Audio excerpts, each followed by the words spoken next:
Мұқағали Мақатаев, сәби ана. Айналғанда аядай қала шықты, алдымыздан кішкентай ана шықты. Қырда отырған ауылға апаратын жалғыз аяқ соқпақтан адасыпты. Бір қолында батпандай қуыршағы, бір қолында ойыншық құлыншағы. Екі жансыз мүсінді мәпелейді, біресе ұрысады. Қарадықта селт етпей жанарымыз, алжығанға санадық ананы біз. Боран ұлып, бетінен боздағы ұшқан, сұлап жатыр далада жаралы күз. Бәйек болмай отырған жан қалмады, сонда да ана назарын аудармады.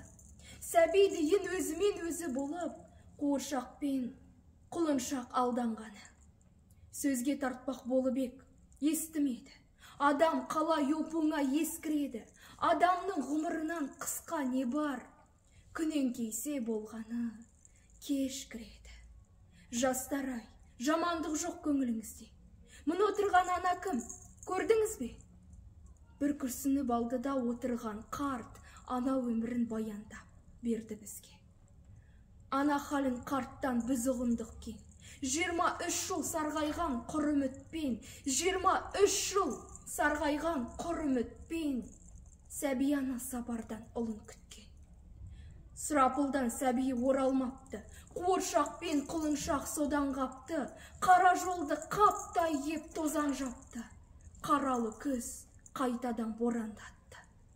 Ымыры тауыр салмақпен далаға енді. Қап-қара жамылғысын ала келді. Ауылына жетті де сәби ана ойыншығын құшақтап қала берді.